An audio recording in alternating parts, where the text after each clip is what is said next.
también el presidente Andrés Manuel López Obrador habló de uno de los dueños de Oceanografía, una de las empresas apapachadas por Vicente Fox, que hoy sale a pedirle explicaciones al presidente en defensa precisamente de Felipe Calderón, que regalaba relojes de $1 millón. Yo dije en su momento, a lo mejor el presidente se equivocó y era $1 millón, eran relojes de $1 millón, pero no, él dice costaban $1 millón, como 22 millones de pesos. ¡Carambas! No, pues no. ¿qué cochinero nos habían tapado? Imagínate si ese era el nivel de los regalos, no me quiero imaginar el monto de lo que robaban, ¿no? Es que de verdad indigna muchísimo y es muy importante por eso lo que hace diariamente el presidente en las mañaneras, de estar recordando todos estos asuntos, porque un país que no tiene memoria, yo sé que va a sonar lugar común, pues no va a tener mucho futuro, ¿no? Y esto no es ni siquiera hechos del pasado tan remoto de este país, estos son hechos de hace unos cuantos años, pero fue tal nivel de corrupción y de descomposición del poder público en este país, que ya de pronto se nos va olvidando, ¿no? Pero imagínate también, digamos, el grado de absurdo y de cinismo de un tipo como Vicente Fox, que yo a veces pienso que, siempre creí que era un estúpido, ¿no? O sea, que era un pobre tipo muy limitado, pero más allá de eso, me parece que también funge o quiere hacer un papel como de bufón, ¿ves? Porque hace este tipo de exabruptos cotidianamente, cuando justo eso, según recuerdo, a lo mejor me estoy equivocando, pero hasta los hijos de su esposa, los hijos de Martita, se vieron beneficiados con estos negocios turbios y esta corrupción, específicamente con esta empresa de oceanografía. Pero además hay que recordar que el caso que detonó el asunto de oceanografía, en tanto, vamos, que destapó la cloaca, fue, digamos, los fraudes que le hicieron o que intentaron hacer, o que más bien hicieron, a Citibank, ¿no? A Banamex, arguyendo, ¿no? O mostrando cuentas falsas de sus supuestos servicios prestados a Pemex. ¿Y por qué menciono esto? Pues porque tampoco se nos debe de olvidar, ¿no? Que el tema de Pemex es una, digamos, el tema de la soberanía energética y demás, es uno de los grandes de este gobierno, ¿no? O sea, recuperarlo, ver de qué manera se puede sanear o intentar empezar a sanear una empresa tan importante como Pemex, que fue desfalcada desde Fox, Calderón y no decir Peña Nieto, ¿no? O sea, con todo el tema de la reforma petrolera y demás, la reforma energética en su momento, pues. Pero, ¿qué nos dice esto?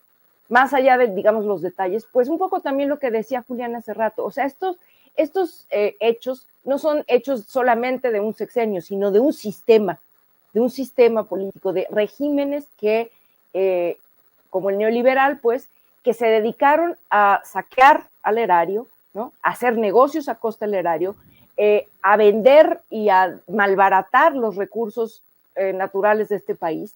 Y en medio de todo esto, esta gente todavía tiene la posibilidad de hablar y decir, como lo hace este señor Fox y como lo hace Calderón también, ¿no? Con absoluta impunidad. Y yo un poco reitero lo que decían en uno de los segmentos pasados, que no puede ser que esta gente vaya tranquila por la calle, ¿no? Tendrían que tener, cuando menos, la estigmatización social. Si no los vamos a ver en la cárcel, por lo menos hagamos el esfuerzo, y celebro mucho que medios como este hablemos de esto permanentemente, porque como también se mencionó aquí, lo dijo Julián y lo dijo bien, en los medios corporativos, en la televisión de las grandes cadenas y demás, nunca vemos que se profundicen en estas cosas. Entonces, que no se nos olvide, es muy importante hacer memoria de todo esto. Así es, Julián Tilano, y decía bien Elisa al inicio de su comentario, si esos eran los regalos, pues ¿de cuánto estamos hablando que le generaban con contratos a la empresa? Si el dueño de Oceanografía estaba dispuesto a regalar relojes de $1,000,000, no. Hicieron quedar mal a Lozoya y sus 10 millones en sobornos, ¿eh? Y a las bolsas que regalaba, que ya eran caras. Eran contratos de millones de dólares, Vicente, se ha documentado. Y sí vale la pena un poco rascarle a la historia. Le preguntaba Elisa si estaban o no metidos los hijos de Marta Sagún en todo esto. Sí, estaban totalmente metidos. Incluso Miguel Vadillo en Contralínea hace una entrevista a uno de sus hijos y uno de ellos lo afirma, dice que sí, que no era él, que era su hermano, que hizo llamadas a Pemex para que contrataran a los servicios de oceanografía, es decir, trianguló un cochinero por donde se le quiera ver de millones de dólares y siguen en total impunidad.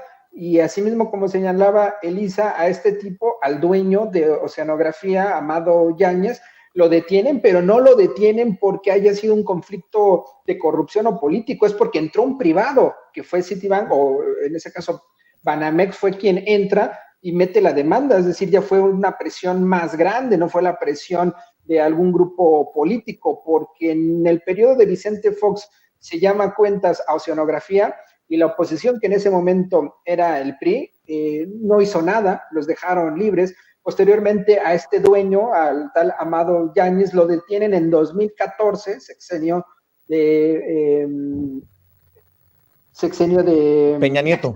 Peña Nieto, y sale en ese mismo sexenio, en 2016, y sale porque pagó 7.5 millones de pesos, ni siquiera $1 millón, es decir, con la mitad, prácticamente un tercio de un reloj de los que regalaba, salió libre. Dio prácticamente dulces a los jueces para poder salir. Esa es la historia de Oceanografía, esa es la historia de corrupción, esa es la historia de un sexenio de total impunidad. Nuevamente, qué bueno que se vuelve a retomar estos temas en la mañanera, ya sea porque hay periodistas que lo preguntan, ya sea porque el mismo presidente lo toma, porque pareciera que se olvida. Hace rato en el chat comentaban en torno al sexenio de Vicente Fox sobre las toallas, el Toalla Gate, tenían toallas de $400, tenían cortinas de $17,000, imagínate el nivel de opulencia en el que vivían y sobre todo la corrupción, porque no es que Martita Sagún lo pagara de su bolsa, era dinero del erario, era dinero de todas y todos los mexicanos. Así es, regalos de $1 millón en el sexenio de Fox, sobornos millonarios en el de Calderón, de tal palo, tal astilla, Gus. Correcto, Vicente. Y para terminar la faena, ¿no? Con Enrique Peña Nieto, pues es la venta de Grupo Fertinal junto con Salinas Pliego y $50 millones que se fueron dosificando. Estamos hablando de que durante 18 años a Pemex se le aplicó un sistema para irlo desfalcando, para irlo destruyendo básicamente. Pemex, y aparte de recordarlo, básicamente, Vicente Fox, en el tiempo de Vicente Fox, Pemex tenía excedentes petroleros. Fue uno de los mejores años que pudimos haber tenido a nivel mundial por el precio del petróleo, por la demanda, etcétera, y por la producción que México tenía en ese momento. No solamente Vicente Fox está incluido dentro de estos fraudes, evidentemente, y todo un sinfín de personas que apoyaron esta estructura económica para desfalcar a Pemex y destruirla, para irla colocando en esa posición en la que Enrique Peña Nieto llega y con las reformas intentan subastarla, básicamente. Hoy nos damos cuenta, y desde 2019 nos dimos cuenta que gracias a que el petróleo, más bien que gracias a 2019, la OPEP Plus y todo lo que sucedió en esos años, en ese momento, sabemos que el petróleo no es el pasado, sabemos que el petróleo hoy en día, en el mundo entero, es un activo necesario. Y estamos hablando de que en 18 años aplicaron un modelo para destruirla, para arrebatarnos el futuro y la producción actual del país. Claro que necesitamos movernos hacia otro tipo de energía, claro, pero necesitamos aprovechar lo que tenemos hoy en día para poder sustentar un futuro mejor. Y estamos hablando de que Vicente Fox fue artífice para vender el futuro y el patrimonio de los mexicanos, Vicente. Así es. Elisa, antes de entrar a la mesa de diálogo, exhibía otra